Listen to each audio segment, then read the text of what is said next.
you've got these men that are just G.I. Joe characters of life that, for me especially, I have such a great respect for, that when they come home, they don't want to even tell you their feelings or their thoughts. Yeah. If someone can't be diagnosed and you don't know what it is that they're facing, then we can't fix them, which means if they don't talk, we don't know.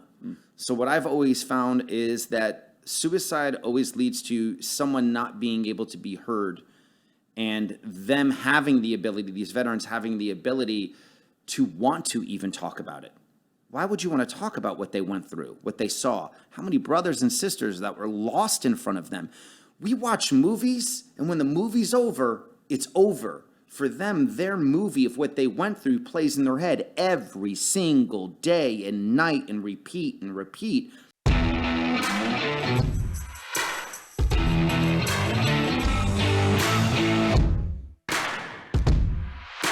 If you want to support the show, patreon.com/bluntforcediscussion. Again, that's patreon.com/bluntforcediscussion. We could use all the help we can get. Shit's expensive. What's going on, everybody? It's Anthony from #BeTheChange. Truth will set you free, and, Blunt Force Discussion. So here we have another episode, another different kind of guest that does something that is unique to the people that we've had on, and we get to have these great conversations, learn about them. This one's going to be an interesting introduction because I don't think there is a sheet long enough to say what he does. People always ask, like, what do I do? And the explanation leads into, never mind, it's just complicated. Maybe you'll see what I do at one point. The guest we have, Matthew J.C., is even more complicated, which we will get to in a sec. But first, because I want to get the ads out of the way so that we can get straight into a conversation. First off, we're in a different kind of shirt today. Got the What Made You Smile. This is more of the Be The Change line, but it can all be found at awakenotwokestore.com. Awake for 15% off. Again, that's awakenotwokestore.com. Awake for 15% off. You can still get, of course, the Unvaccinated Lives Matter shirt. Shout out to Sarah Gonzalez that was rocking that on her show a couple weeks ago. Actually got a few orders. I told her last night we got 8 orders, which is actually 10. I said that's 8 more than usual in this span of time. I might decide to retire. Also, one of the people that have helped the show since the very beginning, Tony Van Schoyt from Monate. I'm actually going to be hanging out with her right after this show airs, actually. So Monate, go to bluntforce.mymonate.com. Again, that's bluntforce.mymonate.com. A wide range of products for men and women, hair care as well as skin. They've got the Rejuvenique oil, the most tested products you could possibly find, and it is part of a, I'm not going to say multi-level, but it is network marketing. You can say whatever it is, and people do incredibly well with this company. We are one of their affiliates as well as a market partner. So if you have any questions about that and maybe want to join, we had some people from New Zealand interested and in the United States. Just go to bluntforcediscussion@gmail.com. Shoot me an email. I'll help you out. If you just want to buy the products, check them out. Go to bluntforce.mymonate.com. Let's get the show started. Hit it.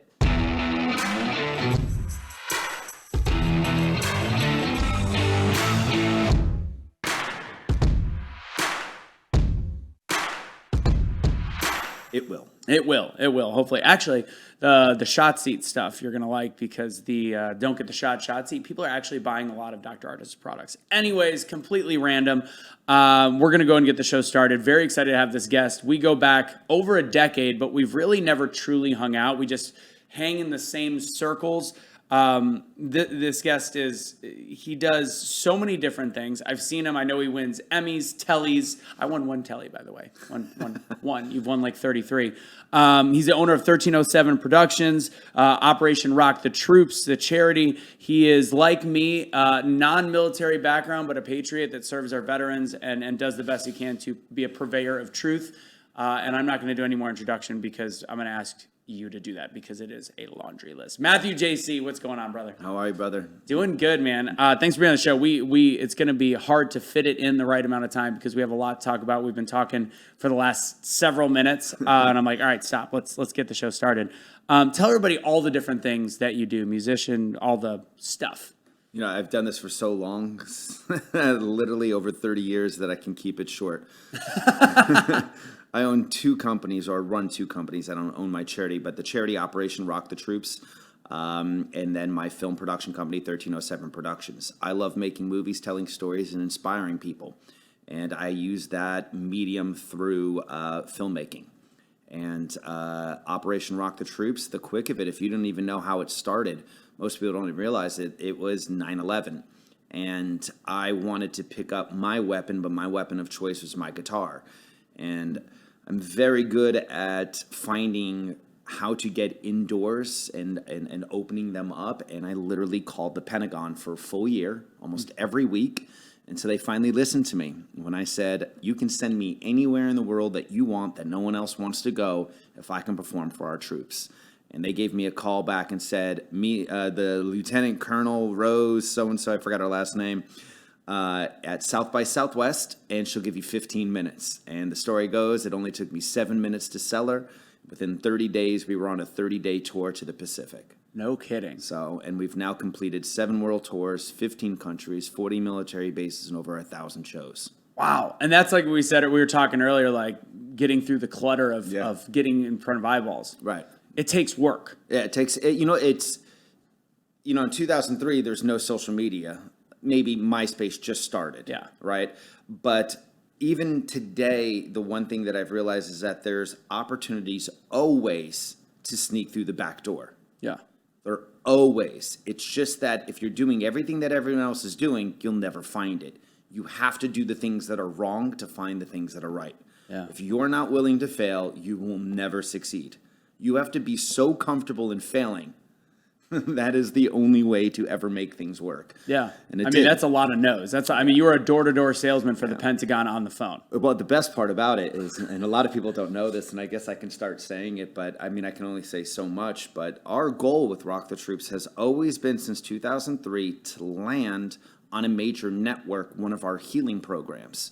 And, back then in 2003, we were touring all over the world, unlike any local band. There was no other band that was doing as many tours as we were. Yeah. And then when we signed with the Pentagon after our first tour, I explained to them, because I can never keep my mouth shut, that they were wasting money. And so how many times can you call the Pentagon and be like, you're wasting money? And they listen to you. Right. And one of the biggest things that they were wasting money is we would arrive and the Dallas Cowboy cheerleaders or the LA Laker girls or whatnot, just like how they send, dance groups and troops over there.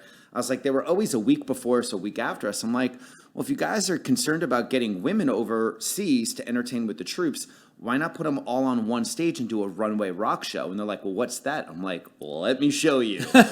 So most people in Dallas always have known me as this guy that put on these crazy runway rock shows. And then from 2003 to 2010, we were drawn over 1,000 people. It was pretty well known, but everyone thought that's the only thing that I did. Right. But what we the way I knew you in 2010, by the way, is when I moved to Dallas. I knew you through my buddy Les, right? And I just remember how everybody knew you was you played music and you always had a whole bunch of pretty women around you. That's how the JC All Stars. That's all I knew. That's it. That's how people knew me.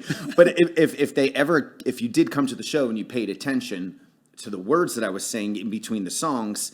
The idea is that we would have 25 girls on our runway stage and all of that, but I was always trying to see which of the girls I could take on a tour with. Because when you're traveling to Turkey, Incirlik, and Ankara, or you're going to Greenland, or they've sent us to Diego Garcia, where I don't think most people even know where Diego Garcia is. I thought it was a dude. Yeah, right? You would actually, I'll tell you about Diego because most people don't even know about it, but you have to be able to be willing to travel to locations you've never been to. You have to act right, perform right, be prepared. You can't just bring the prettiest or coolest person. No. You have to bring the right person. So I always held these events to find the right people. But where in Dallas needed to perceive it as is they just needed to be entertained. Yeah. So that's why a lot of people always mistook me for a lot of that because I never cared about that. That was like 5% of who I was. But there's a lot of hate like that, honestly. And I was never a hater. I knew. I had my haters. Oh, I know you did because people would talk shit, honestly. And like I didn't. And it's funny now that we're talking about it. I'll bring it up. Like people say the same as me. I used to own a staffing agency where I was around promo models. Well, even my own girlfriend, it drives her nuts. She's like, "Oh, I'm sure you were." I'm like, "No, they were just around. I was doing my job, and that's just life." And honestly, from what I knew about you until probably in the last 4 or 5 years, I was like, "He's the party guy that always has girls around him," because that's also what other people would say, and that's factually incorrect. That's correct. Yeah. Or incorrect. Yeah, incorrect. Like, well, no, just kidding. But again, you have to play. Like, I remember when I made this decision that I had to become a character. Yeah. And I'll be honest with you, it's definitely affected my mental health, and I can only admit this now 20 years later, that was the wrong persona of who I really am as a man. Yeah. But it was the persona that I needed to open up the doors for me to go somewhere different. I have yet to answer to another human being with a job or a career path since basically 2002. 2003 maybe, I forget, probably the start of 2003. Yeah. I don't work for anybody other than when I wake up in the morning. If I don't go out there and kill my own food, I don't eat. Yeah. It's just that simple. And the way that I knew people would look at me was back in 2003. It was like, put girls on the stage. But the girls that came on my stage were like genius in the women of promoting worlds. You know, I mean, don't get me wrong, just like musicians, you have good ones and you have bad ones. Right. But the ones that stayed with me, I am still friends with 90% of the people that have ever taken the stage with me on our big shows. Yeah. They're still in my life. I can. That sounds like my line. You know? Yeah, my girlfriend's like, sure they are. I'm Right. like, I'm friends with, like, I've never done anything wrong. Like, I've never been wrong. I've always respected everybody, and at the same time, they knew that I was, as much as I'm fun, life of the party. It's you got to get to business too. There's a point to this. Right. I'll be honest with you. I don't even think that.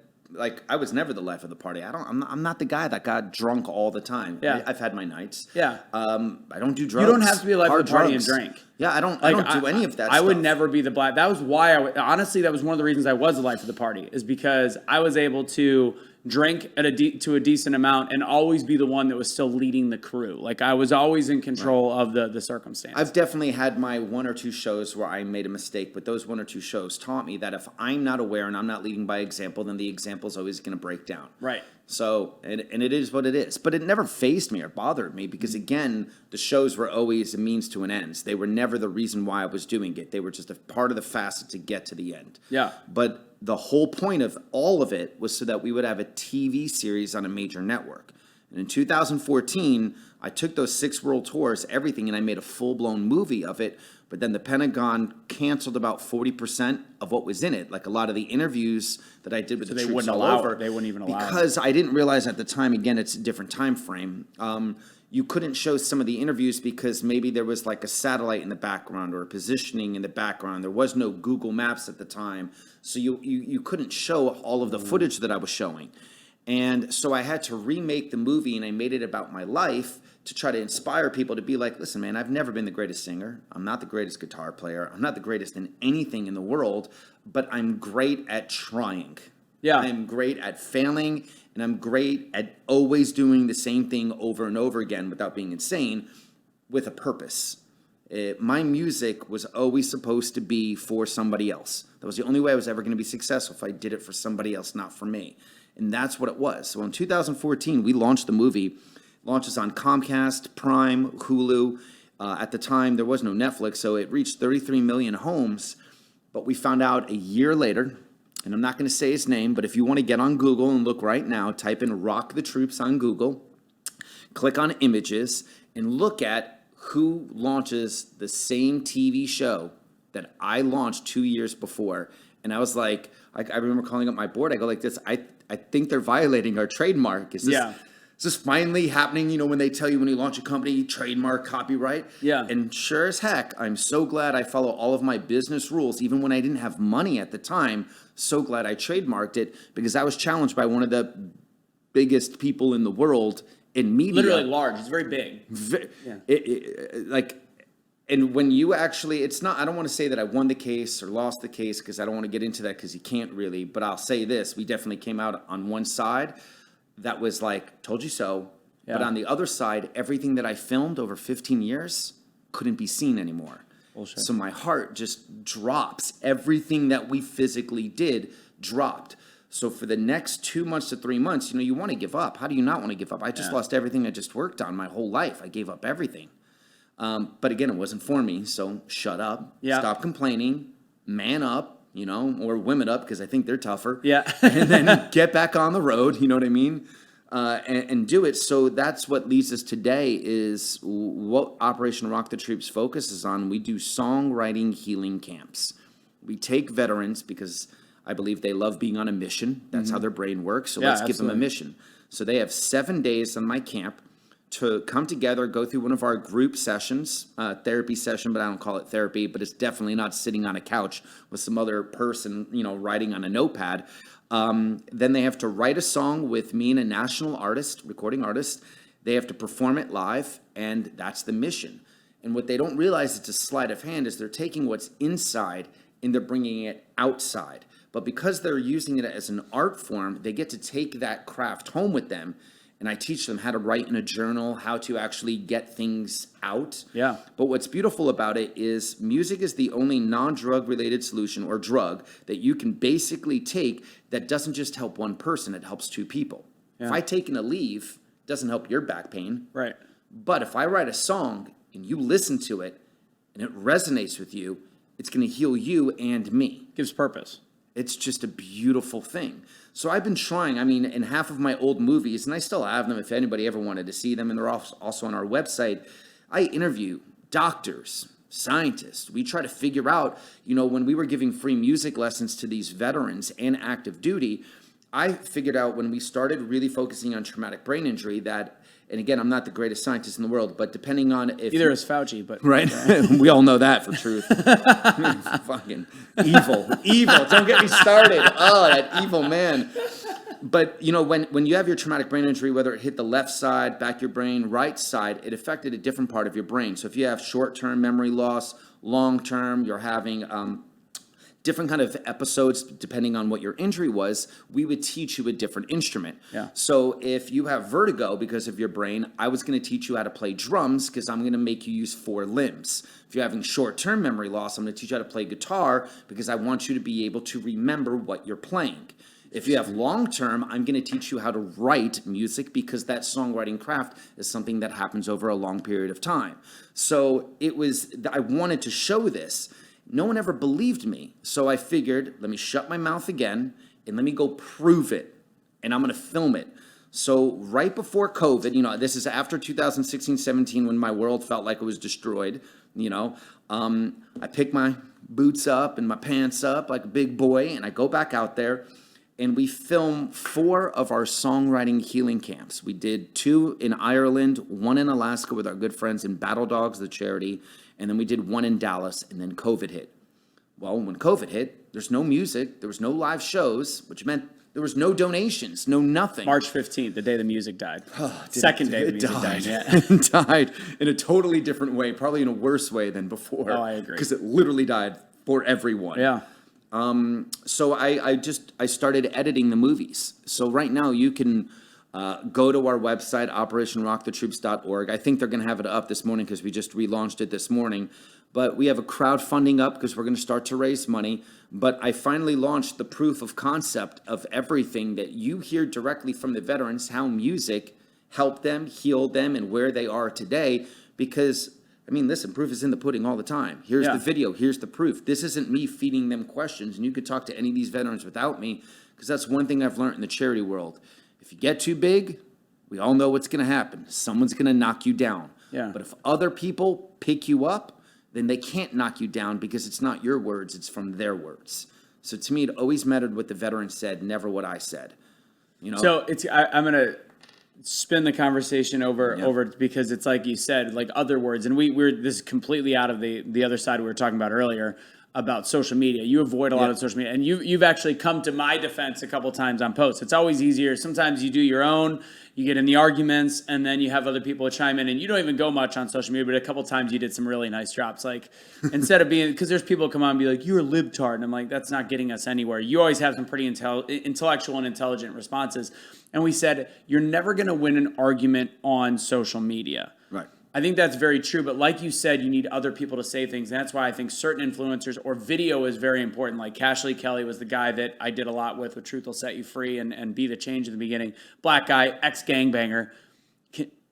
Find me an ultra leftist white liberal that's going to tell him something that he doesn't already know. Right. So I think it is important to have, just like you said, in a completely different conversation, to have other people that build you up and have to say the things you can't. And I think in social media, and I'll ask you the question again, how is it that maybe in a social media argument we can actually create change in other people?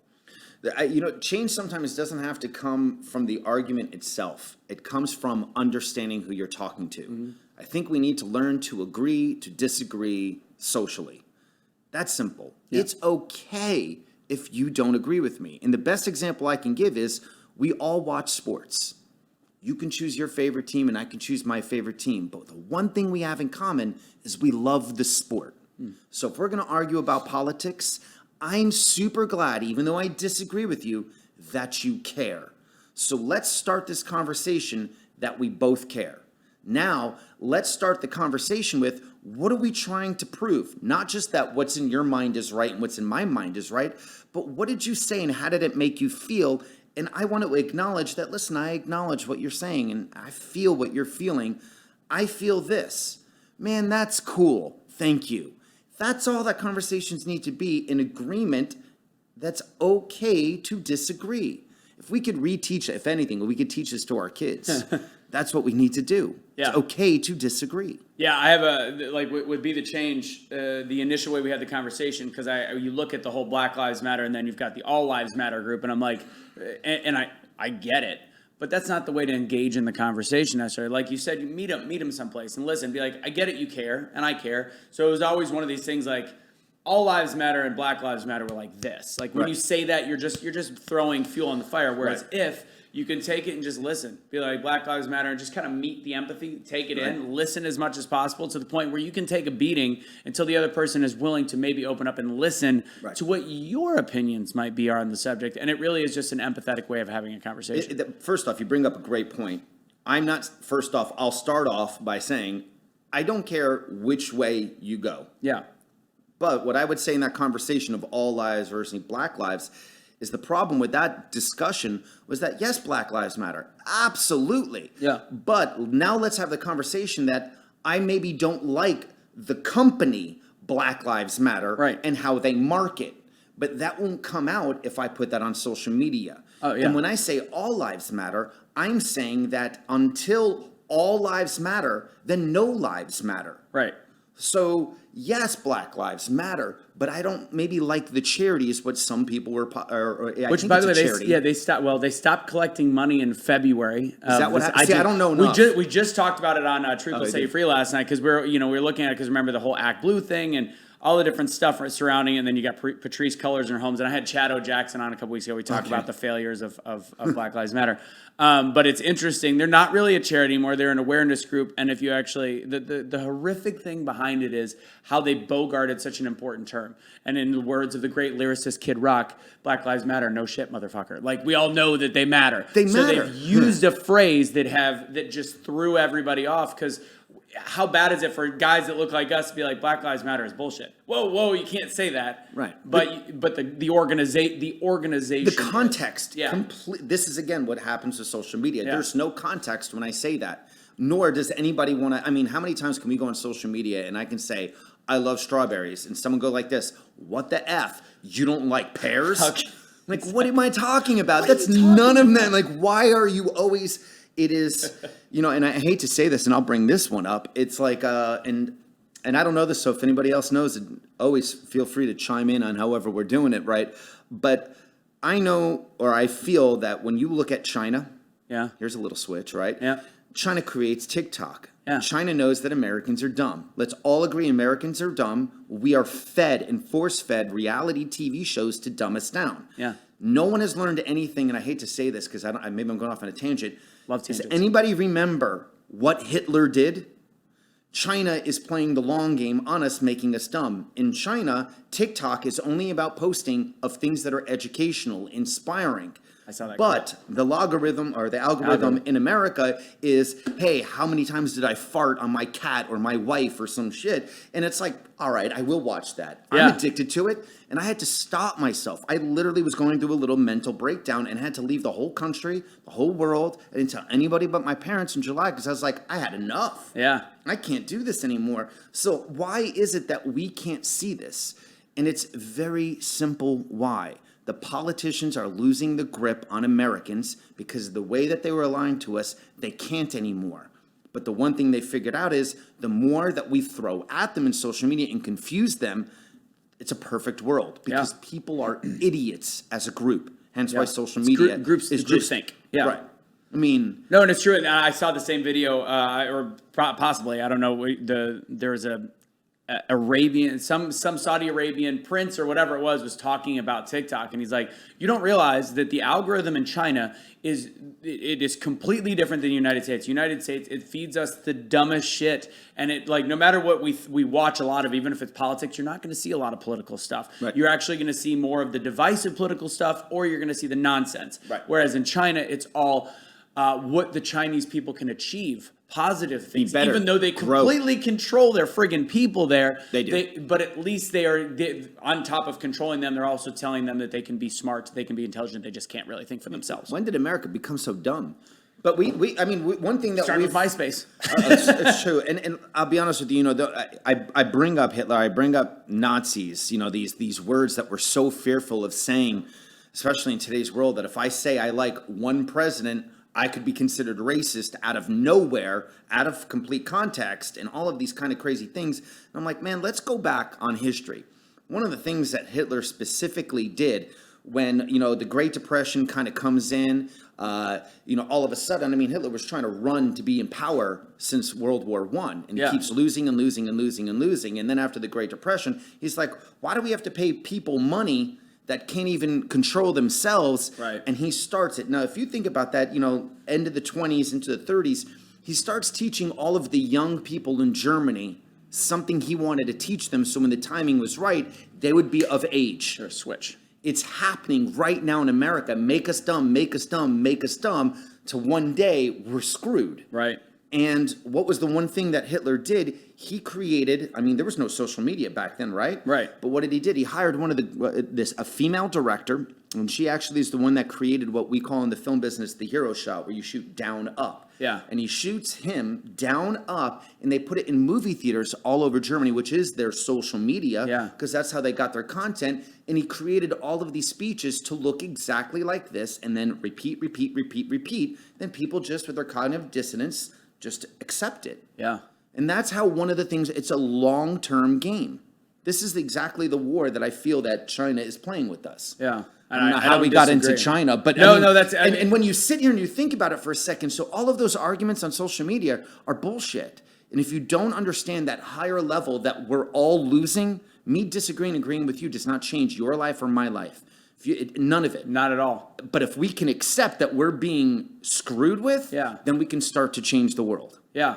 So you've been traveling all over the world. You were Iceland, and we'll talk about that. Well, I want to do a shotzi pretty soon, because might as well start drinking early in the show. It's not early. It's 5 o'clock somewhere. Early in the show. Usually I wait for 40 minutes. It's not noon. Who cares? What do other countries think? And you've been traveling during the Trump administration, during Biden. What do other countries and Obama and George Bush? Well, I think the view of the world, and maybe I'm wrong. You can tell me way better. The view of the world on the United States of America changed drastically at the beginning of Trump. Would I be wrong in saying that? Like the way the world looked at the United States of America? I think it's a trick question, because you would have to look at a couple different variances on that. The way that the world looked at us is the way that the world was reading about us on social media. In our own. When I was traveling, right? When I was traveling overseas, and I would sit down with people, I would have great conversations with different people that they're like, "Oh, we didn't know that." I'm like, "Well, how could you? Yeah. You're only getting it from sources that are lying." Can we all just agree? CNN, MSNBC, Fox, all of them are all controlled by whoever it is. We all know there's only two major networks that really run all of the networks. We all know they're feeding the money into the politics, which means they're all getting the same. They're all getting the memo saying, "Hey guys, this is what you have to touch on." Project Veritas has exploited a lot of it. Everyone knows this, but no one wants to listen to us because, again, they've created their cognitive dissonance. I love saying it, like, everyone sees the world through their own stained glass window. Yeah. And we can't go in and change one glass in that window and change the color so they can finally see, because it's programmed into their brain. Right. So there is no way to change that. We just showed a video. There's a woman that worked for the UN that talked about climate change.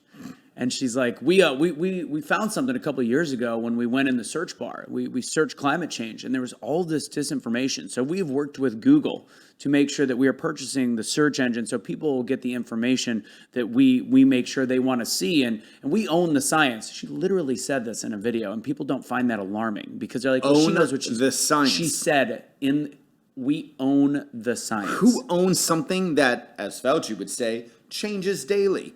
Which actually is a factual statement.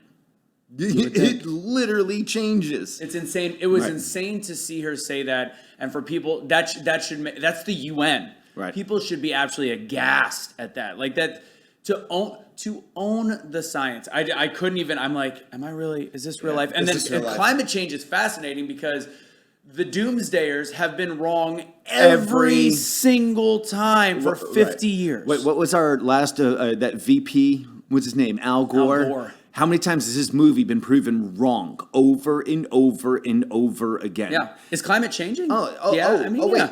The hurricane that just happened in Florida. Climate change. Climate change. So you're saying no hurricanes have ever hit Florida before? And that is not even in the top, I think, 20 or 30 in wind speed. And you go back to the 1930s. None of it makes sense. Listen, according to everything, the Green New Deal and all these other things, when people talk about climate change, and if you want to talk to me about climate change, point one is talk about China. Because if you're going to tell me about emissions or this or that or what happens... Talk about China. Stop China first. Forget the cows in America. Yeah. Okay? All right? Let's go. Let's go to the source. So then be mad at China. Yeah. All right? Other than that, don't talk to me about climate change. Because if you don't care, when you go to the UN and everyone's talking and little girl over there started talking all that stuff, she didn't mention once, we need to stop China. No. We need to stop even India. Because you can't say that. And when I say that, it's because of the population. Right. I mean, and also the fact that they and that was why the Paris Climate Accord was such a failure for us to be in. Not because they don't care about the environment, but because we were allowing other countries to have a delay that it puts us in a position that in the 30s, they are going to be able to continue, because we're leading the world. They're going to be able to continue to do things while we can't. It will destroy our economy from the ground up, plain and simple. Agreed. So to me, it's like if you're going to start a conversation, I'm tired of like, oh, thank God we changed plastic straws in California. Yeah. And now we have the other kind of straw, whatever it's made out of, but still in a plastic cup. Yeah. And it also disintegrates in your mouth. I don't understand. And yeah, to end the conversation about the other countries, and we can even come back. I know we didn't talk much about it, but like, like you said, it's all based on what our media says, and I think if I'm right, it seems though yesterday, which would be a couple weeks ago, Trump is actually suing CNN for almost $500 million on defamation. Now, you can talk trash about a president, 100%. You can say what they're doing wrong, but he's talking about, he's got a laundry list of when they called him Hitler, when they called him racist without proof, which technically can be considered libel and also affected the thing. I think that's more than valid. Like Biden, I'll talk shit about Biden, but I'm never going to say, without bringing up a clip of him saying, you're not black unless you vote for me, I'm not going to just blatantly say he's racist. Right. Even though How is that statement not racist? Right. Yeah, that's a racist statement. In context, again, the proof would be, if Trump said it, it's a headline for 3 weeks. Yeah.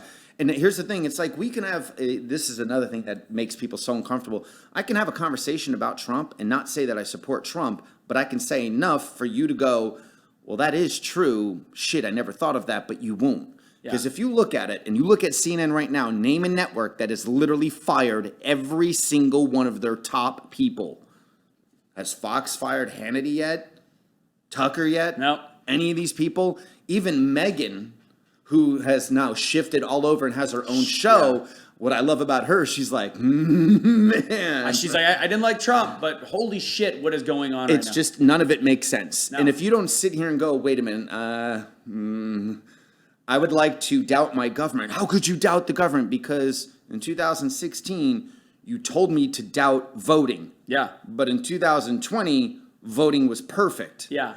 And you can't even bring it up. Explain to me how that was perfect. You led 3 years of a fake impeachment to distract people, to hate someone who, that when it was proven false, no one cared anymore. Yeah. But it was proven false, but you still hold on to it. He was impeached twice.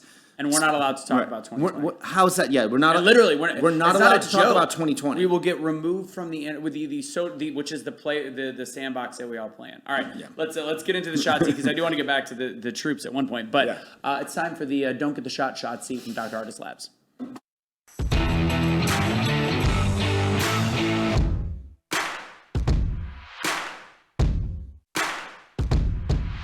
Can you hear him, Joe? Is he good? I know his voice carries like mine, but I see it's a little distant from. But okay, he sounds like me. We project quite a bit.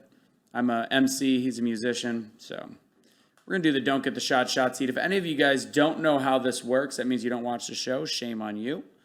I'm actually gonna test. I want to test my blood sugar too. So I got a new blood sugar monitor on my side, totally unrelated to Dr. Artist Labs. So I've had it for 24 hours. My girlfriend's a big fan of the checking the blood sugar, even though she's super skinny. But we're like, oh, let's get a shot. She's also got mild lupus.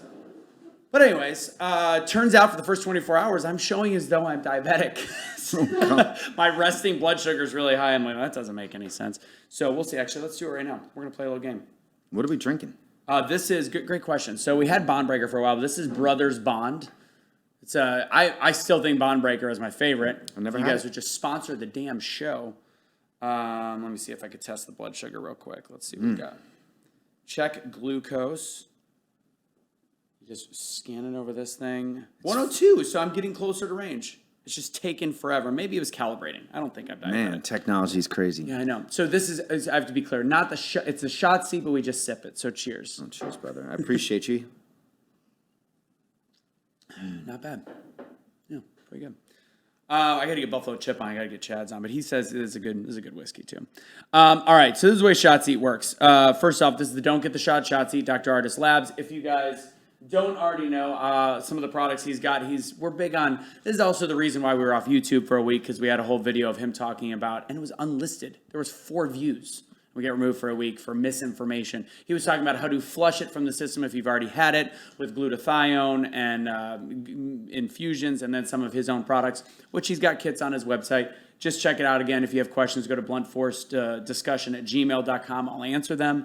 But if you want to go to the website, go to thedrartistshow.com. You see it on the screen, thedrartistshow.com. Use BFD at checkout for 10% off. Got a bunch of stuff, anything from cardio pills to selenium to the Docs Viral Defense, which is great for prepping for COVID, post-COVID, whatever you want to do. So that's that. Let's get started with Shot Seat. All right, answer quick. If it makes you want to drink, drink. If you don't, who knows, just drink. So you've talked a lot about your film career, music, etc. You also went and got a accounting and marketing degree. I do indeed. Has that paid off for you? I'm running my own business for the last 22 years successfully. Would you suggest people today, do you think people should or should not go to college, or is it circumstantial? I think it's dependent on the person and what they want to do. I feel like when I went to college in the 90s, it was different. That's what we were ingrained to do, you know, go to high school, go to college, graduate, get a job, get married, have a kid, repeat. What? Yeah. I guess I got somehow to 46. No one gave me the memo. I was like, am I supposed to get married yet? Yeah. Am I supposed to have the kids now? Meanwhile, I've been to like 40 countries. So it's a choice. Everything is a choice. But if you're going to go to college, my best solution to anybody that wants to go is don't worry about figuring out what you want to do for the rest of your life. Though some people know. I got the accounting degree, not because I loved accounting or numbers, but I knew that I wanted to run a business and I didn't want to have someone else mess with my numbers. Yeah. So if I don't know accounting, then I don't know business, no matter what my business is. I'm a big math fan. That's why I went and got an accounting degree. Did I graduate with a great GPA? Hell no. But you learned But enough. I learned. It's not even about, it's about getting stuff. Like, I went to art school and I was nowhere near the top in my graphic design class. But I was able to articulate my work, and I went into speaking. There you go. Yeah. I'll finish with this one. Someone said, well, why didn't you go into film school? And I go like this. If you want to know the trick of running a great film production, it all starts with your line budget, not the camera. So that's accounting. That's incredibly valid. You brought up something I wasn't going to ask, but you said it, you're 40, I don't even know if you say your age, but you're single. 46. You say it? Okay. I don't care. Okay. We're not a chick. And you're single, and you said like this. Do you and Bess? I know dating has always been hard for me. I've never been married. I'm in a 2-year relationship. We were always around pretty women. Did that make it very difficult for you to date somebody seriously, or was it more the travel? I'll be honest with you. Matthew JC, the character, and Matthew, as my mom would just simply call me, two completely different characters. I've been in 3 awesome relationships that always stopped around year 2. I'm big into accountability, and I know that I messed up a lot. Far from being perfect in all of those beautiful worlds, but I know who I am now. I think I have known who I am for probably the last 2 years, I can say comfortably. Yeah. But I would say it's the last year that I really figured out what I want to do for the rest of my life. And if that's true, then I'm sure a lot of other people, when we hit this midlife crisis they talk about, I think it takes people longer to understand who they really are. You know, someone asked me, why haven't you been married? Well, shit. Why haven't I been divorced? Right. That's a better question. That's a better question. My dad had multiple sclerosis, and I most of my relationships ended at 6 months. I know it's really short, but I always had a reason. Like, to me, I'm not going to waste my life. And I see a lot of unhappy married people, and until I find the right person, which I believe I found now. It was like you said, I mark my success on not being divorced because I was not with. I did not waste the life that I could have had. So, let's see. Favorite country you've ever been to? That's a trick question for me. First off, love Italy. Will always love Italy. Italy. To me, it doesn't count. So besides Italy being my top number 1, I just came back from Iceland. There's nothing like Iceland. There's nothing like Iceland. The only thing I think that will come close to Iceland is possibly New Zealand. But Iceland had my heart. Got it. Yeah, Kelly said we got to go. So you probably just, if she's watching, which she doesn't usually make it to this far, she'll be like, see, I told you. So this one is for your friends because I know this, you know this. What do you have to, because right now nobody would know watching, what do you have against sleeves? Sleeves? You always wear the cutoff shirts. So I'll be honest with you. How did that start? I'm learning as I start to do these podcasts run again, you know, as I'm starting to promote everything. I will be honest. I am horrible when it comes to style. Yeah. And when I started being in a band in 1993 and 96, the first style I came up with is like, I'm just going to cut off my sleeves. That's it. That's my style. But that's how I recognize. So, I mean, it worked. It's like I rock the mustache once in a while. It's a style. I can't grow facial hair. My dad gave me a 10-pack of razors, and on the Christmas card, it said lifetime supply. That was 10 years ago, and I have 7 to go. So he was right. That's but awesome. Yeah, This is like 4 days for me. That's like 6 years for you. Yeah, it's still growing. Got it. But cut off sleeves, backwards hat, that's my style. I wear black. I get teased all the time, but it's like, it's who I am. Yeah, everybody knows who you are when you're walking around. Yeah. It works. I just thought it was funny. And I know your friends will get that one. Let's see. Something a little bit also funny. I've asked this almost every last like 4 or 5 shows because I think I've been surprised by everybody's answering being very similar. Did the moon landing actually happen? I say yes, it could have. Yes, it could have. You want to leave it at that? How good is that? That is a good one. No, you know what's funny is the more and more we find. Am I allowed to say something else to that? Of course. Oh, okay. The more and more you look at how media has tricked all of us, the more and more we simply, since what you have a film degree, the JFK killing is still my prime example. One, how can we trust the government that there was just one bullet that did it? We all know that's false. Mm-hmm. If you say it's false, then you don't agree that the sun rises and sets every single day. Right. So that's up to you, you know? Yeah.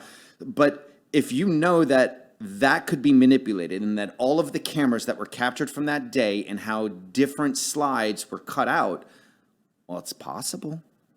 How come we've never really gone back and done anything? And why do they still say right now that we don't have the technology? How is that even possible? So it leaves you to wonder, but I'd like to believe that we did land, but Yes, it could have. it's not the same argument as is the world flat. Yeah, I can't. Yeah, that's past. Did we land on the moon or not? I have no idea. Have we been to the moon since? Probably. Yeah, that was Chad's response. I think it's tough. I think it is a very different argument, and I would say it was a very similar argument to the flat Earth stuff about 10 years ago until we started realizing how much lies we've been fed about certain stuff. But the Earth just. Whatever. I love it. That's a great question. Earth is round. I'm sorry. Biggest issue. Yeah, let's do this one. 2 more questions for this. Biggest issue facing America right now. Social media.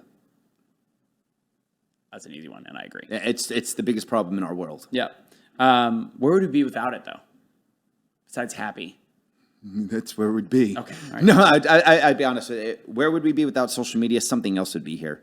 Technology is too great. Yeah. But the amount of information that people get now can be manipulated in the reverse effect by giving them too much information that's wrong. Yeah. Misinformation is a real thing. There's no doubt about it. 100%. And from both sides. One side more than another, in my opinion. Well, I love, but force-feeding. interesting that you would say from which side. To me, there's more than two sides. True. Right? And that's the problem is people aren't realizing there's you, there's me, and there's the truth. Yep. And no one knows the truth yet, but if we can all agree that there's something else behind it, then we can really start the conversation. Agreed. Last question. This is going to be a hard one, I think, for you. 33. Oh, it's not my luckiest number? Okay, go on. Mine's 37. Nice. I think we know how they voted. Let's see. Glad the cameras didn't catch that. No, it's perfect. For the rest of your life, you can only choose one. Sometimes I do foods, but this one's going to be different for you. Movie making or music?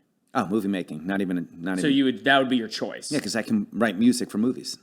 That's always what it was. You 2 times you threw a hiccup in the question. Right. Like, yes, I can consider it happening, the moon landing. No, but it's my dream since childhood was always to be on TV, period. Okay. The way that I got to TV was through music. I don't even know if you know this, but in 2003, I get a phone call from Fox. And I land on a TV show called Paradise Hotel, which is still the longest running reality TV show that was filmed in real time. Okay. And that TV show, I knew they were going to cast me as the long-haired rocker who wear, guess what, cut-off sleeves and leather pants, was that I was the only one allowed to bring a guitar or an instrument onto the set. And I knew on film sets, if music is played, it can't be a cover song, because that cover song would then have to get royalties. Right. Yeah. But I re-signed my contract on the reality show so that I own all of the copyright, all of the publishing, all of the songwriting, everything.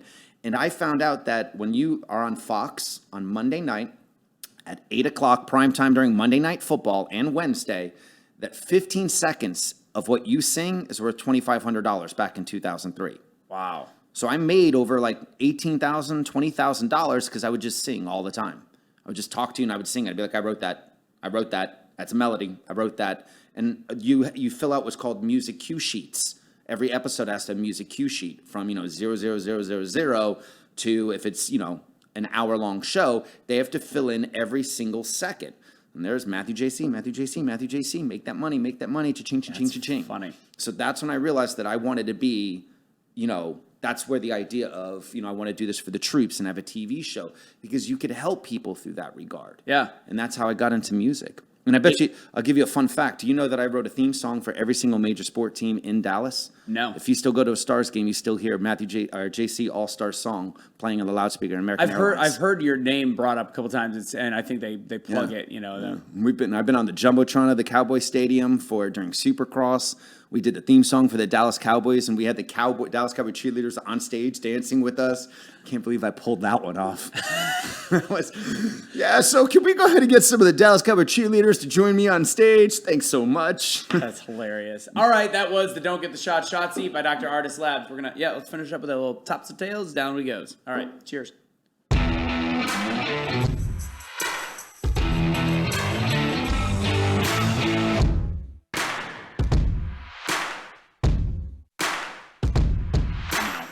Like, it was just like, I don't know what it was. And the tequila? Yeah, it was tequila. And I don't mind tequila, but it was like the second show we did together, like you could see him like in between like full senses. like this shit is rough.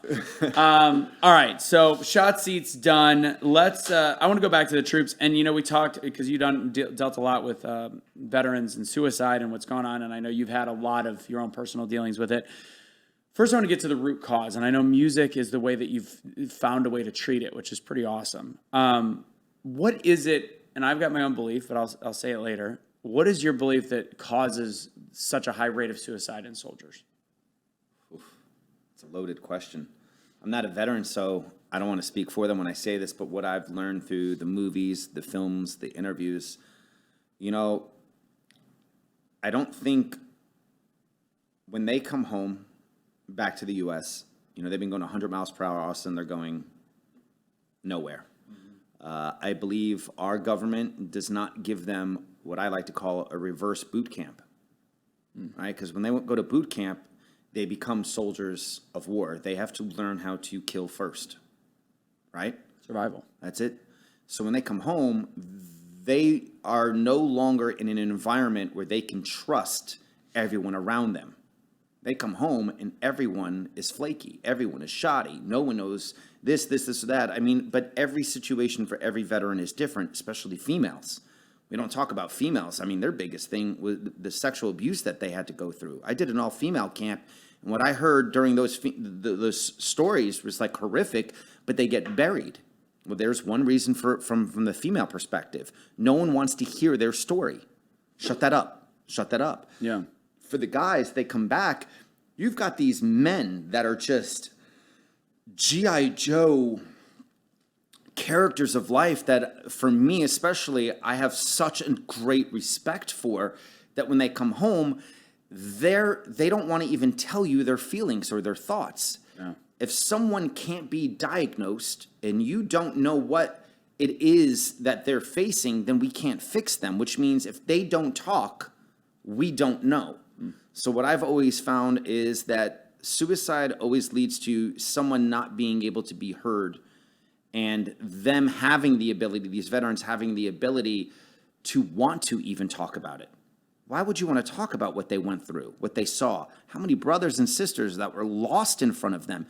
We watch movies, and when the movie's over, it's over. For them, their movie of what they went through plays in their head every single day and night and repeat and repeat. Man, can you just imagine someone just tapping you, old Chinese torture like this? Yeah. Just do that to your head. To try to shut it off. For 5 years and tell me if that part of your head doesn't hurt. Right. That's what these veterans have gone through. How can we not do something about it? Haven't we learned from Vietnam? I mean, now they're only talking about Agent Orange and all that other stuff about what they went through. Or Camp Lejeune. Right? I mean, it's just, I can't even go through this. I mean, even when we talk about traumatic brain injury, we can't call it the same exact thing that football players go through. That for them, it's what, CTI or CTE? Yeah, CTE. Yeah, CTE. yeah. Hi. It's the same damn thing. It's the exact same thing. I also have a different, not a different belief. And again, it's like looking at psychology, looking at the issues, and realizing I think it also happens on a celebrity line as well. And athletes, we look at the traumatic brain injuries, we look at the CT in football, we look at the traumatic brain injuries in war, which happens a lot. And it's not just in battle. It's like you do some dumb shit and you bang your head, and the next day you're doing the same training. I think that's part of it. But I think one of the biggest things, and NFL is very similar, is the brotherhood. So like you said, when they get back to the United States of America and they have to transition into civilian life, they're going back to their wife and kids or whoever. And I'm sure they love the people that they're around.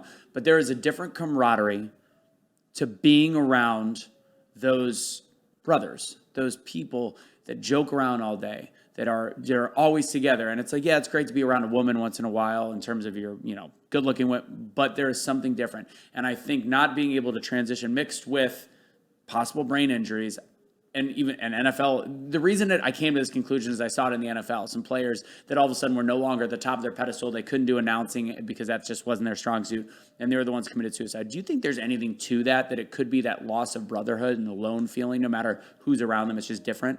Well, by the way, it must be, I think we're getting tornado, not the tornado warning, but the first tornado siren of the month. What's the date?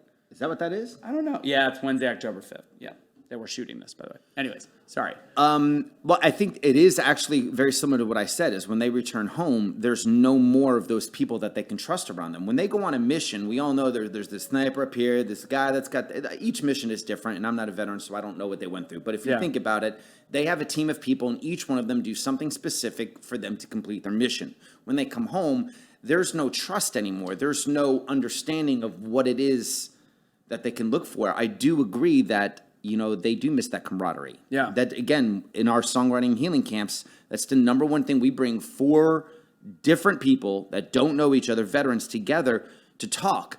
It's amazing because even though they don't know each other, they will talk because, like you said, they're brothers, and it's different. And then if you give them a mission, something they can relate to, they thrive. I think that's important. Purpose is important. I think around the Uvalde school shooting, when people started bringing up the, possibly having veterans work in schools, I think that would have been tremendous, because it's not just Still about. don't know why we're not doing that. I don't understand. And it takes, and I had Jara Hutchins on, and we had a discussion. She's amazing. She's awesome. And we had the discussion. I was like, some maybe not, because maybe they're not right. And she's like, how do we know which some aren't? Maybe they just need purpose. The ones that could be what we think have the furthest level of PTS or PTSD, whatever you want to say. Maybe they're the ones that need to do it the most, because they're not going to hurt any kids. Like until one unfortunately might do, but we don't think so. They're lacking a purpose that they had there that they don't have here. And why do we not utilize that? First off, purpose is one of the absolute keys. You have to give somebody a purpose. Yeah. That's why we go through I always like to say it's not midlife crisis, it's midlife opportunity. Yeah. And all you have to do sometimes is change that one word that's in your head, and your whole world can change. Oh, yeah. So, I do agree with that comment wholeheartedly. Give these guys, girls purpose. And that's why, that's why I think motivational speaking right now, despite all the clutter in the world, I think people listening to the motiversities of the world and whatever it is, I think it's huge, because I think people need it. That's how some people turn off into silence. I think some people need to hear the David Goggins. They need to hear the Jocko Willinks, like to find purpose in their own life. I think it's huge. I think that's also why Tony Robbins' business has skyrocketed since the beginning of the pandemic, skyrocketed digitally. So you do a lot of stuff. We've got our Area 52 TV, which is, I think last week we did over 40,000 strong watching that one. So kudos if you're watching from the Florida area. Before we finish the first 58 minutes, you've got a lot of different stuff that you're working on. If you want to go through that for a couple minutes, make sure to direct people where to watch these things, how to promote it, all the stuff you're doing with 1307, Operation Rock the Troops, Road to Networks, all that, cover that. Right? It's a lot. It is a lot. So go ahead and say all the things you want to make sure people, if they don't get to watch past the first 58, go for it. And I'll give you the sound bites. All right. Very simply, I love Operation Rock the Troops, and I love Highway Home. That's our program in our songwriting healing camp. Go to our website. I'll have it up so that you can simply click on it. We're doing crowdfunding right now. All of the money that we raise, 100% of it goes towards sending veterans to our songwriting healing camps. If you want to know what the camps are about, just watch the videos. I have the proof of concept over 4 camps. You can watch it. You can contact these veterans too. No one's trying to hide away or shy from anything. We want to be as transparent as we possibly be on how beautiful that process is. So check that out. That is Operation Rock the Troops. 1307 Productions right now. It's funny, no matter how much I've done, my biggest problem, and again, I like to now call out my own accountability, is as great as my movies might be in my own head, it doesn't matter unless people see them. And every single time I've launched a movie, like I told you, in 2016, I went head-to-head with a celebrity who took our trademark. 2017, I launched a movie called Light Up to Live. That movie got blocked from going out by the FDA because we were trying to show how we can help reverse traumatic brain injury. Who the hell wants to hear about that? Blocked. FDA. Medication. Blocked. Take some pills. Some pills. Get more symptoms. Yep.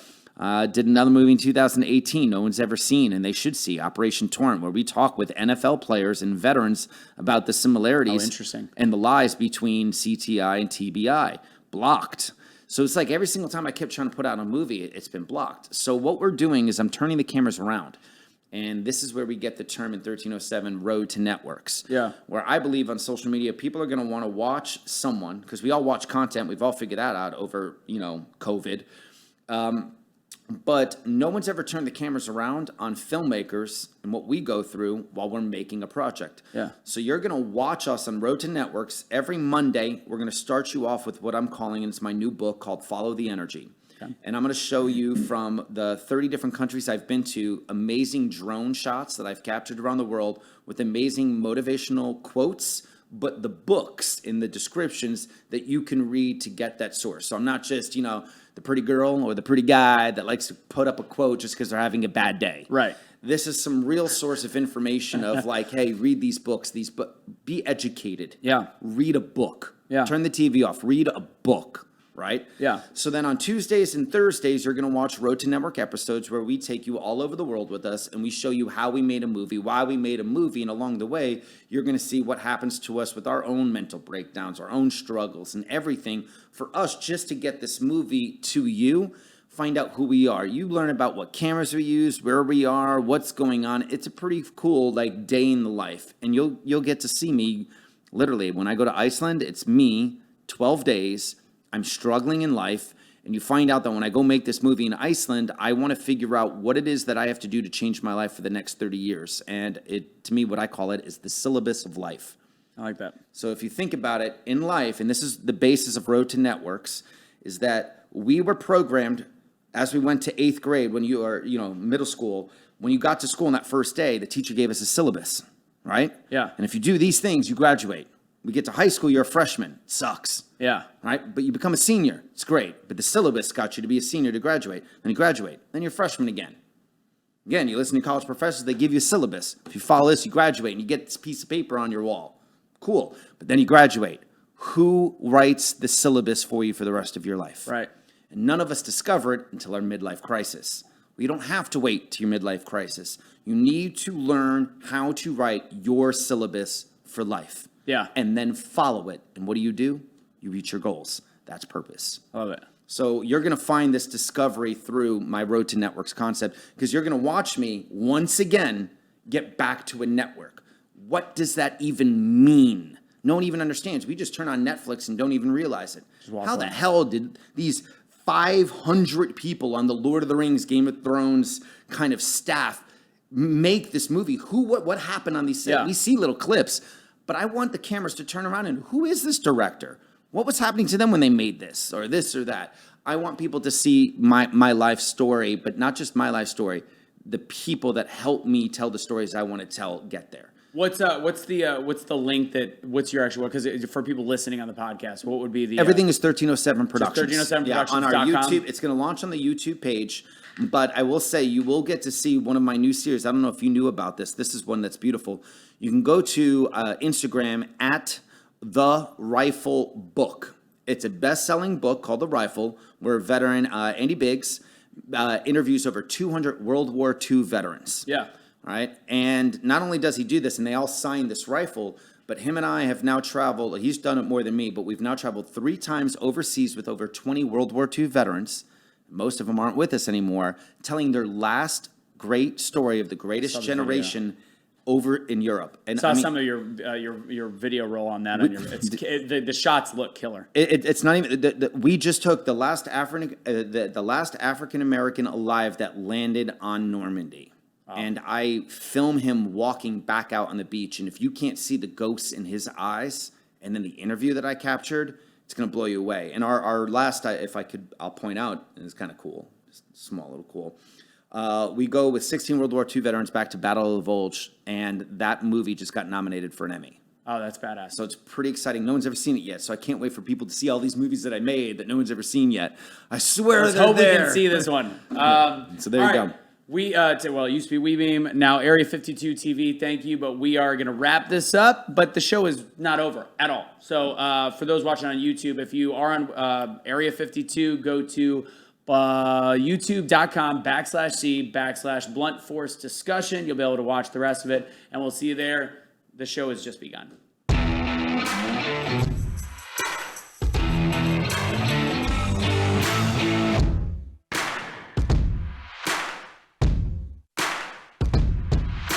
Oh, I'm sure. And there's a cool technology out. I saw them doing Holocaust survivors, and I think they might be doing it with World War II veterans pretty soon. Dude, I interview a German, or let's call a spade, a Nazi Tiger tank commander. Wow.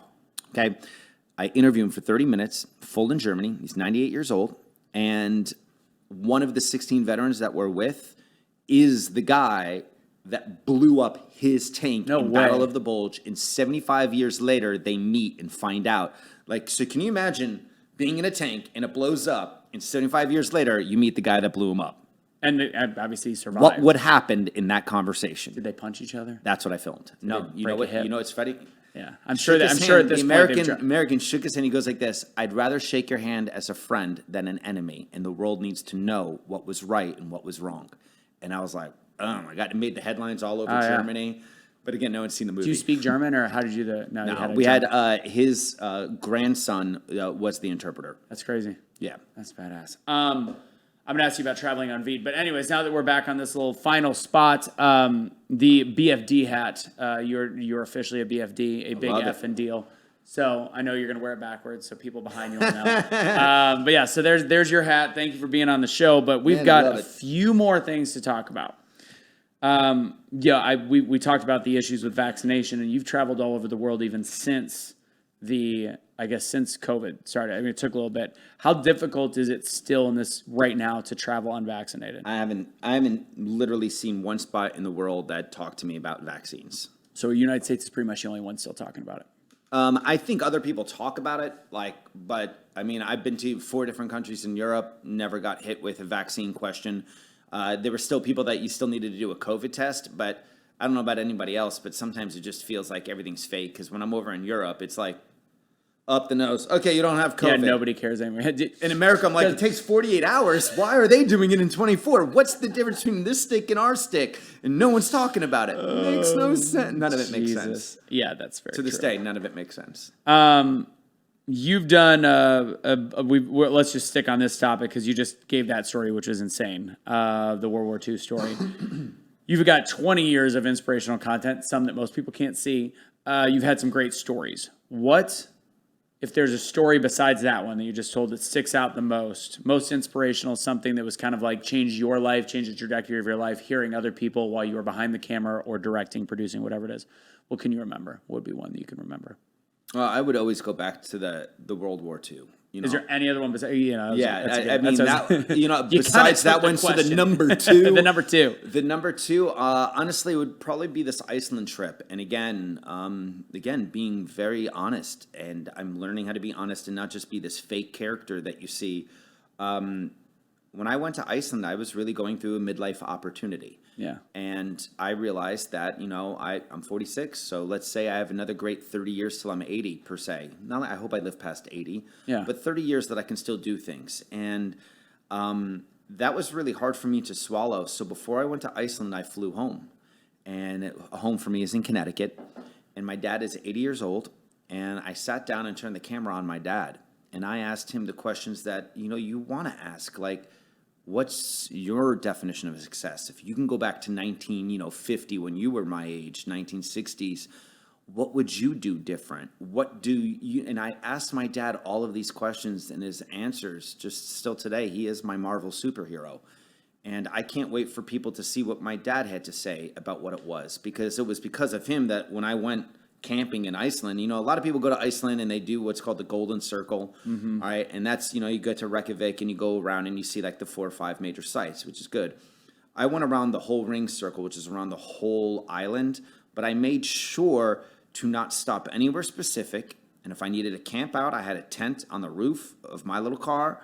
And Did you buy the tent out there? No, you rent a car that has a tent on top of it that just pops up. No shit. Oh yeah, and there was no. I mean, the sun would go down around 11 o'clock at night and it would be back up by 4 in the morning. Did you get to see the Northern Lights? Northern Lights are usually more in the wintertime, so you don't see in the summer. But I liked going in the summer because it was a little bit warmer. Yeah. There was definitely some cold days up there. Yeah. Oh, fun fact: you ever see Eurovision with Will Ferrell? Oh yeah. I went to Husavik. Okay. Because I love that movie so damn much. And I went to Husavik and I filmed in the church. I did the whale watching. I went to every location. And I 100%, if you don't know this, I think people should know this. Elves do exist. I'm Matthew JC. I said it. I believe that elves exist in Iceland. I literally was looking around. It turns out that in Iceland, of their 350,000 people-ish, or maybe a little bit less, that live there, over half the country believe that elves exist. And no way. Oh, absolutely. Absolutely. There's not even a question. But they're not little elves like in, Christmas movies, and not elves in Lord of the Rings. Elves could be anywhere from 1 foot tall all the way up to a regular person. But the elves arrive when anybody comes to manipulate their culture, their landscape. So if someone's going to come in, as an example, to build a hotel that just feels like you're going to ruin our landscape, elf houses start to show up and pop up. And it's happened, I think, over 3 major times. I don't know the exact story. One of the Icelandic guys was telling me the real story. 100% of the time that the elves' houses show up, their construction will start missing paperwork, or the engines don't work. And whether it's people going in there and messing with something or whatnot. Adding to the folklore. Literally, the folklore is true that the elves will stop that production. That is hilarious. So that's why when you watch Eurovision and they talk about the elves, like, so I it's went. legit. So not only like those actual elf houses that are actually built in Eurovision actually exist in Husavik. They took them and they re-put them up next to this one location, and I went there. But when I was driving around, you can honestly find elf houses in the and I even droned it deep in the mountains. Elves exist. Matthew J. Hey, C. I'll take it. 2022. That is honestly. I gotta ask Kelly what her. I mean, she was there for like 5 days. I gotta ask her. And just to nerd out just for a second, just to you call myself nerd out, all you want, yeah. You can't see this, but this ring is literally the Lord of the Rings ring. I am a nerd. You are okay. That's fair. I've read the books in the early 80s before I ever knew a movie would come out. And if I ever get married, my wife, whether she loves me or not, but she would if she ever said yes, but maybe that's why I haven't been married, will get a wedding ring with elf in scripture. So I was a late adopter to the Lord of the Rings, and I ended up loving them when I watched them. Like, I can't stand Harry Potter. I'm not a Harry Potter. I'm not a Harry No. Potter. I liked Chronicles of Narnia. I thought it was very like, I'm not a huge. I don't love the Bible. I think the Bible is flawed. Even as a Christian, I just think it's there's too many politics that rewrote it. But I like the actual stories behind it. I thought Chronicles of Narnia and then Lord of the Rings had a similar vibe to it. But I waited until all of them were out, and then I watched the first two All the way. at home, and then I went to see the last one. The weird thing was I was on a date.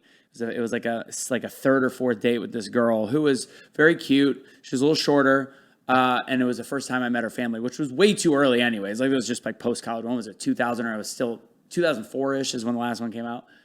Her family were elves. They were all under 5'2". Like, it was the weirdest thing. I'm like, I'm watching this movie with little people, and there she, and I'm like, nice to, and I'm 6'2". I'm like, nice to meet you. Nice, Right. the brother, the sister, the father, the parents, and she was the tallest one, and she was 5'3", 5'4". I'm like, what the fuck is going on? giant. I'm like, you're at the same movie. It was weird. And we didn't date much longer after that. Turns out she ended up becoming like this high profile doctor, like perfect family and kids. I was like, well, that might have been my miss. But Kelly, I'm very happy to be with you, of course. I know you're not watching this far in.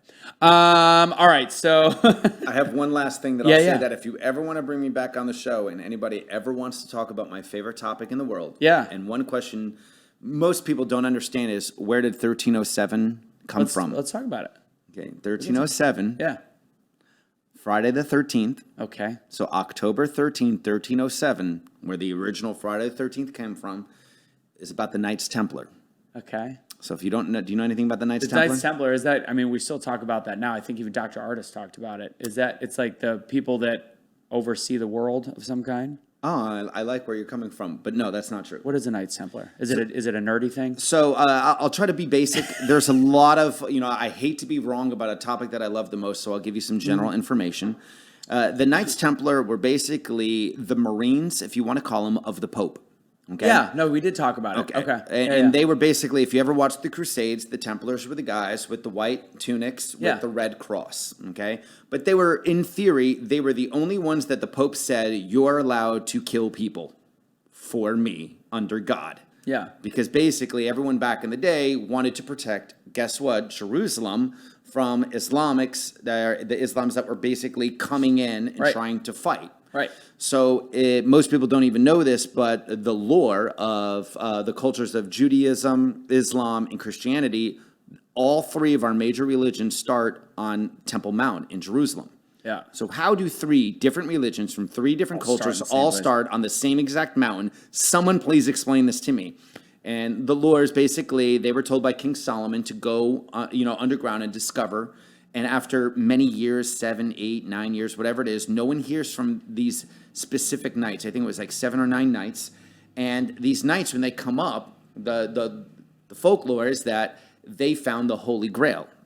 Now, if you find the Holy Grail, okay, so what is the Holy Grail? And then that brings up a whole new question. So for 200 years, the Templars basically are like the greatest faction ever in all of humanity. I would even say over the Mayans. Right. They're the ones that create our first banking system. Yeah. Because when you want to travel from England to Jerusalem to the Holy Land, well, how do you do it? And you remember the old wax? Of course. With the signatures? Yeah. So you would go to the Templars and you'd say, hey, I'm traveling over, give me this. And they'd fold it up and give you a wax. So when you got over there, you give them the fold and wax, they'd give you your money. So if anyone robbed you on the way, no one could take your money. They'd be right. banking, So that was the first early banking system. But they were monks. So when you were about back then in that day to 13 years old with your family would be like, okay, so you're either in the farm business with me or your college, so to say, is to become a Templar. They created all of the churches, the architecture. They created the agriculture, which was huge. Yeah. Because if you don't have agriculture, then you can't really make money. You can't. Did they do the people, irrigation system? They were the geniuses behind a lot of what happened back then. I'll say this. Okay. But the story goes on October 13, 1307, King Philip of France and the Pope decide that, well, we basically owe them so much money. Why don't we just tell the whole world that they're the evil people? And let's go kill them, the greatest massacre that ever existed, right? Now, the massacre exists on Friday the 13th, 1307, but on October 12th, it's theoried that over 17 ships leave Europe with the greatest treasures in the world, supposedly with the Holy Grail. Now, they've made so many movies about this. Some you don't even realize they were making it because it's so entertaining, from Indiana Jones. Yeah, of course. Right? I mean, the first one, first off, they're talking about the Covenant, the Ark, right? And then even the third one, after Temple of Doom, they actually bring up the Holy Grail for the love of God. Right. The Matrix movies, Transformers movies. What's the other one? Everyone brings National up Treasure. all of it. Yeah. Brings up the Templars. The Templar symbols are all in our dollar bills, our symbols all across. We've all seen it 1,000 times. But what really does the Templars? What was their point? Was the Crusades. It was always the battle between Good and evil? Well, in theory, you have Islam and Christianity. Got it. We won't say good and evil then, but yeah. I love everybody. Pick your poison. I'm not getting into that discussion, but that was what really, you had the assassins on one side, and then you had the Templars on the other side, and then the rest were whoever the hell was forced to fight. Right. Right? So those were your two big battlegrounds. But literally, it's what the world is still fighting about today. We're still fighting in Jerusalem. Every day. We're still fighting over the Crusades. We're still fighting over the Middle East. But this is where I lose people. You ready for this? Let's go for it. It's all about time travel. Okay. Matthew J.C., saying it again, believes that there's time portals out there. Okay. And I'm not gonna dispute that. And the beauty of this is that What did you say earlier about the moon? I cannot the moon landing. How'd you say it? I forgot. Oh, shit. Joe, do you remember? It's possible. You said it perfect too. It's possible that it might have happened. It's possible that it might have something happened. along those lines. That sounded accurate. Yeah. But so the whole point in Da Vinci Code, the movie from Dan Brown, the book, and everyone talks about it, right? So the theory is that if Jesus did have a baby, okay, that would be that would destroy all of Christianity together. And I grew up Catholic, and I have my faith and my beliefs and my spirituality, and all of them are different, and all of them are beautiful, and everyone's are. But I always believe that this theory of the Holy Grail is not where the Holy Grail is; it's when. So I traveled to, in the movie Da Vinci Code, Rosslyn Chapel in Scotland, and I wanted to figure it out. So I spent 30 days in Europe, traveling to different... Did you film this while you were there? Oh, there? yeah. Of course. It's a movie. Oh, okay. It's called The First Journal. Got it. All right. It's part of Road to Networks. And I traveled to different castles and old Templar strongholds. But the church, the Rosslyn Chapel in Scotland, is a church that was built, and one of the fun little facts of it, and I have a 15-minute on this phone, I will not delete, I have backed it up, whatnot. I go to the Rosslyn Chapel, and at this chapel is where one of the locations, even Da Vinci Code, is said that the Holy Grail was hidden. Well, this chapel was built, let's say, I'm not perfect with my dates. A long time ago. Let's say around the 1500s, okay. 1400s, okay, 1500 in Scotland, right? And as this church is built, there's 4 main pillars that hold it up. It's a church that maybe holds about 50 people or so, okay? Yeah. And inside this church, these 4 pillars that go up have the arcs, right? That go, one this way, this way, and this way. But there's music notes. Okay. And on each one of those pillars is an angel that's playing an instrument. Okay. Now, as I was there, I was filming, and I was wearing an authentic Templar outfit. And I went to the Vatican, and I walked around the Vatican, kind of like cosplay. Yeah. Which I thought I was going to be arrested in the Vatican for wearing a Templar outfit.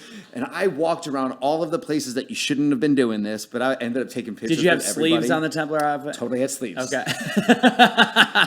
But when I was there in Scotland, we knew that, and I went there because obviously I don't have a budget. I'm filming Rogue. This is why it's interesting to follow me on my trips, because I do everything like I probably shouldn't. Yeah. That's what makes it fun. Yeah. But we realized that every hour on the hour, they go inside the church, they close the doors, and they give like a 15-minute presentation inside. So that's when I filmed all of my stuff outside.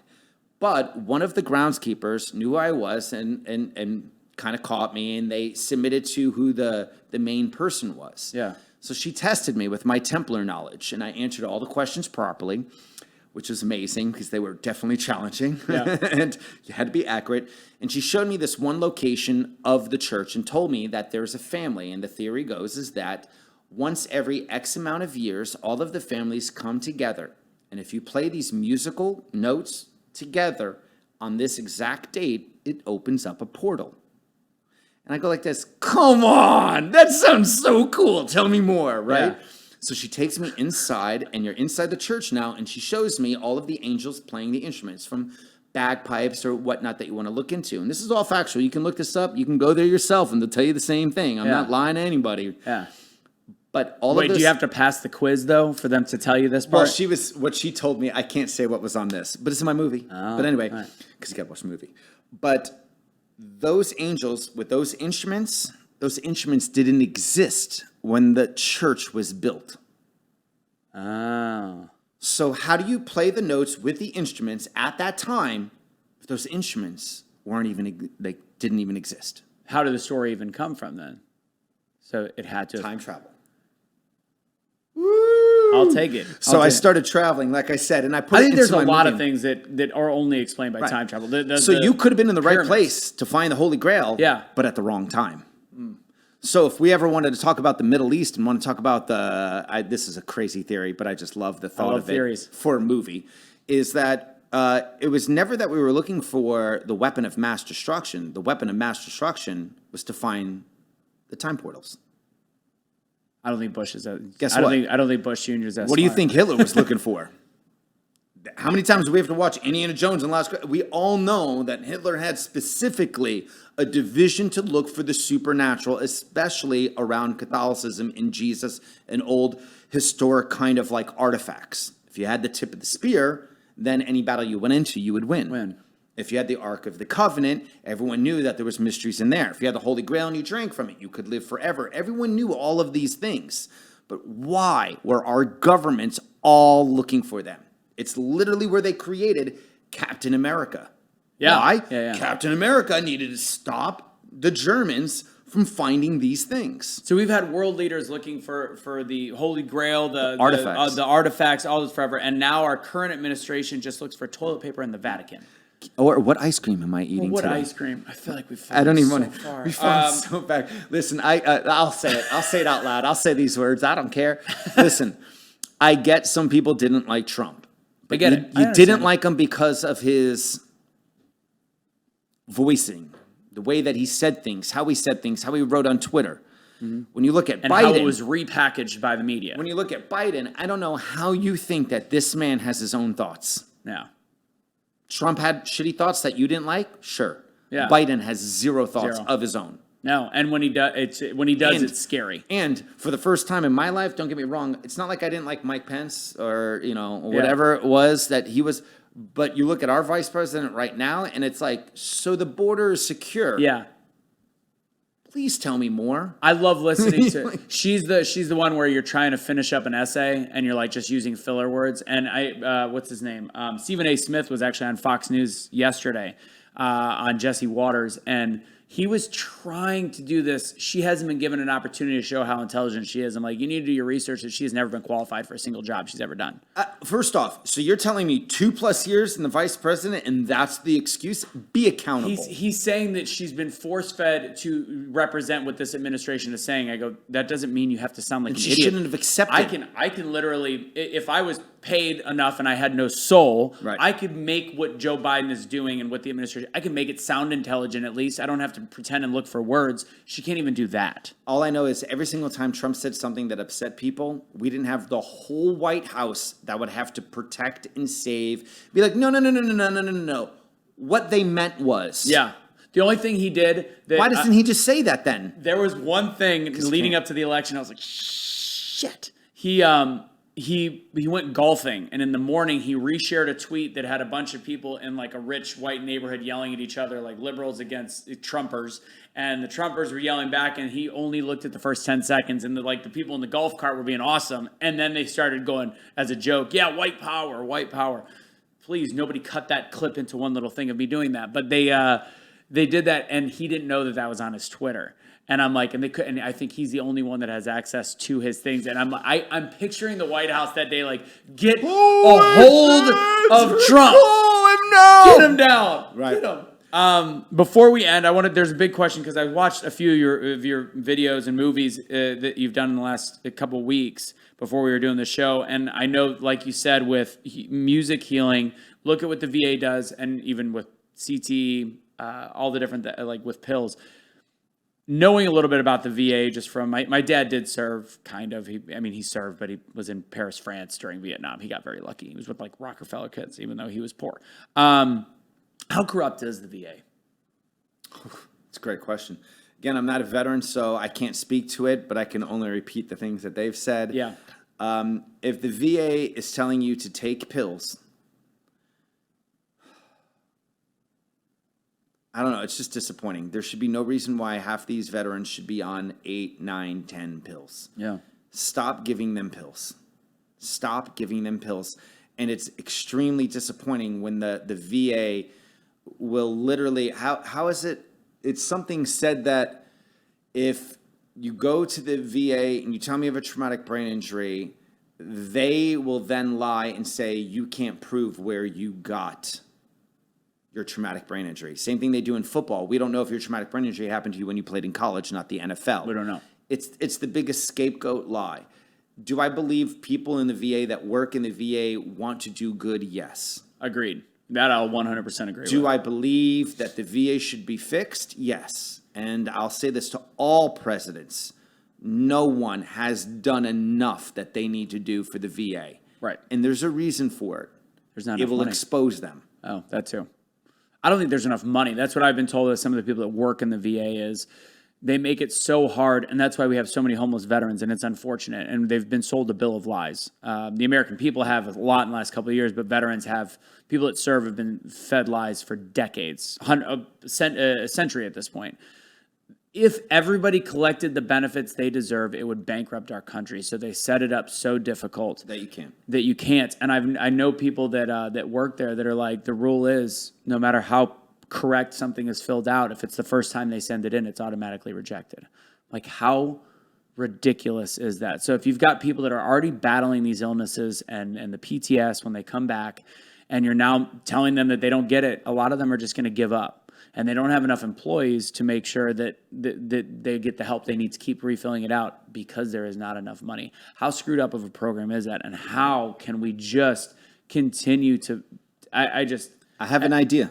What is it? I'll end it with this is the idea that I have, that we all sit here, and when a presidential election happens, we have to sit there and watch first the primaries, then they choose who they want, and then we have to watch those debates of one side or the other side debate. Mm-hmm.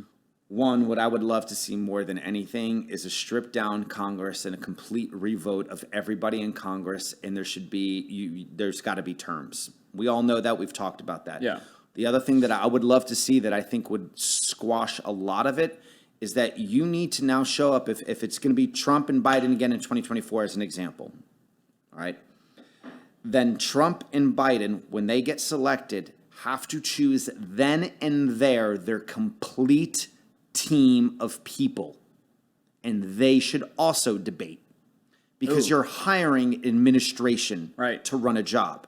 Right? I like that. So if your point is, I want to care about abortions, or I want to care about the economy, or I want to care about climate, there's different people on the administration. Stop putting it just on the president. Who's the team of people in the White House that are using our tax dollars to do something? I want to hear from all of them. Right. I want to hear about schooling. Even though I don't have kids, I care about our education because we're doing crappy in education. Horrible. How did we become the dumbest country, it feels like? Because we are. in some regards. Don't get me wrong, I love America more than anything. But I think that there's, like we talked about TikTok, we've allowed foreign nations that want to weaken the United States to, And they're winning. Yeah, and they are. Oh, and listen, do you know how Americans would be upset if someone said TikTok is banned? Because we've been programmed to think that and it's funny, it's against our freedoms, It is, but it's also, there is sometimes, that is the purpose of government, is stepping in. The government is supposed to say, this is something run by a different government, and what I'm telling you to believe me is this government is trying to kill our people. And that's like with the FDA, when you had issues with the FDA. Our FDA allows so many more Stop chemicals. healing people, Matt. Stop healing people. Well, to you specifically, and then to the rest of the people, our country doesn't realize that we have more pharmaceuticals and banned substances in other countries in our foods than anywhere else in the world by a astronomical Grant Cardone 10x version. And we wonder why we are one of the most overweight countries in the world. We wonder why we're the sickest, why we rely on the most pharmaceuticals. That's a funny thing that you want to bring up, too. We should go back to the Prohibition in the end of 1937, 38, when they make marijuana, illegal. A drug. Yeah. To the point of, and look, if you go back to it, you'll find out who they put into place in the administration to do it. Right. It's literally when all of a sudden preservatives come around. Exactly. And when all of a sudden America starts to figure out, well, what's cancer? And who owned them? Rockefeller. All of this stuff. And that was around, people in this country, we have a short-term memory. The natural healing, homeopathic healing, it has been around longer, and that was the accepted version of healing up until Rockefeller took over the pharmaceuticals and all of that back in the 20s, and that's when the big shift happened, where all of a sudden it was MDs, pharmaceuticals, that took over. Everything you start to see grocery stores start showing up. Well, then how are we going to keep the products on the shelves long enough for people to go there so that we can control them, give them sicknesses so that we can create the pills, so that we can give them pills not to solve anything, but to, medicate their symptoms, but then create more symptoms so we can give them more pills and more pills. We have a very corrupt, system. Do I say, all of it. All across the board. I can't handle it. So we're about to wrap up. The one we covered because you actually led into most stuff. The one thing I wanted to that we talked to before, and we'll do it in like 1 minute. This show would be about 2 weeks later, a week and a half later. Aaron Judge just hit a 60-second home run. We had a brilliant conversation about steroids in baseball. But kudos to Aaron Judge. He did it in Texas. We live in Texas. You're in Connecticut, but you live in Texas. I live in Texas, but let me be clear. In 1982, I go to my first Yankee game because I live in Connecticut, not even 45 minutes away from the Bronx. Yeah. So you're a Yankee fan. I'm a straight Yankee fan. I was a Don Mattingly fan. I had his jersey in 84 when he was starting a pre-rookie year almost. No, but I can't 84 remember. was his rookie. I used to collect baseball cards back then. Me too. I'm not as big of a sports fan as I used to be. But well, the world changed. Yeah, world changed 100%. But do you think records are different between steroids and non-steroids era? I mean, it's the same thing even in the MMA, which I know probably more about than I do about baseball. But at the end of the day, there's always an asterisk, and let's not lie about it. Yeah. But I will also say this to an athlete. When it comes to baseball, like I said before, you're hitting a round ball with a round bat. Tell me the steroid that increases your accuracy and your swing power. Yeah. Now, I get it, steroids give you more power, but really those steroids that they were supposedly using were for recovery. Yeah. So if you think about it, if you get into your 100th game and you're tired, you may not be swinging as hard, but if you're on those roids, you might be able to. So it's a different kind of question. It's a different kind, and also this day and age, there is legal supplements that have recovery that is it's agreed. And also, Judge looks like he's a super. Don't get me wrong. I don't know what Bond is. Let's all agree that the McGuire and the Sosa era, when they were competing, was just fun TV. I'm going to tell you, I'm a Cardinal fan. I was at 62 and I was at 70. That's pretty badass. That's pretty badass. but I got to give. I picked it beginning of the season. I looked at because we shared season tickets. We get 10 tickets a game, and I did like home run here. I just went through the whole schedule, and I go September. I think it was 8th. And my birthday's on the 7th. I was like, that was the game I picked. That was the one he hit. There's one thing everyone should start talking about more than anything, and it's not just the roids. It's the fact that Babe Ruth, Maris, and Judge were all on the Yankees. All Yankees. All American League. Let's 60, give 61, it up 62. for the Yankees. That's all I got to say about that. I'll give you that. All right, we're going to end it here with the last thing. I respect you on one level that I didn't mention yet. And I watched, because you do raise a lot of money for charity. You do a lot of different events for the veterans. What I noticed that you do is you never ask for money. What you do is you ask for people to be a part of something where you provide you are providing value to them, whether it's a concert, an event, and you say, give your money to be there, which I thought was very impressive. I was literally looking all over your stuff, and maybe you do have something where you have a donate button. I could not find it. All it was this event is $50, this event is $100, whatever it is. I think that's incredibly impressive. I agree with that, but I will say, though, there's literally a crowdfunding page I just launched. But that's okay. But again, it's not me asking for the dollar. I don't get a dollar of it. Right, and that's why, that's what I was getting to, because you earned that, because you've always provided a value, and now you're doing something. And the thing is, it's not even that. People should just donate to charities as is. But the fact that you have made a career out of literally providing value, and you still continue to, but right now you do have something going on, the crowdfunding page you're just launching, so tell a little bit about that. The crowdfunding page is very simple. Operation Rock the Troops. It will be a pop-up. Every $5,000 we raise, we get to send another veteran to 3 veterans on one of our songwriting healing camps. Yeah. There are no employees in Rock the Troops. I've never gotten paid a salary. I will never get paid a salary. I don't need a salary. This is what I do. It's who I am. I'll do it to the day that I die in my last breath. It's perfect. One more time, where's the links people can go to? OperationRockTheTroops.org to support the charity.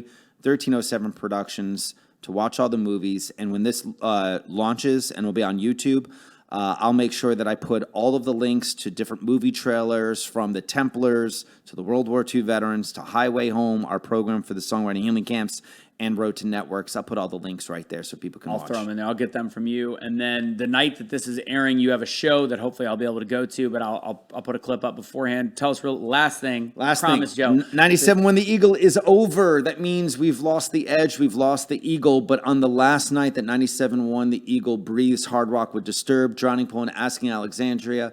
JC All-Stars and the Rock the Troops will be at Whiskey Garden, 0.5 miles away from Dickies. Free concert. And what's going to be great about it, besides the celebrities that I can't mention that will be there, is that I'll have about 3 to 5 veterans that are going to jump up on stage after taking music lessons with us, going through our camp, that are going to perform with us live. I love it. There you go. Thank you guys for joining for another episode of Blunt Force Discussion. Each week I surprise myself because I'm having great conversations with BFDs and also with people that are changing the world in their own sense. It's fun stuff. And I appreciate you guys for being a part of the journey. Last thing, make sure you go to, if you like the gear we wear, again, I knew I wore this for a reason. I wore the positivity one today. Go to awakenotwokestore.com, use awake for 15% off. Always look in the comments to see the links to the movies, the links to the charity for Matthew JC, and for any of the stuff that we do. Make sure you follow. Continue to do it. And lastly, I forgot to do this in the beginning, Joe. If you want to support the show, patreon.com/Blunt Force Discussion. Again, that's patreon.com/Blunt Force Discussion. We could use all the help we can get. Shit's expensive. Take it easy. Have a great week.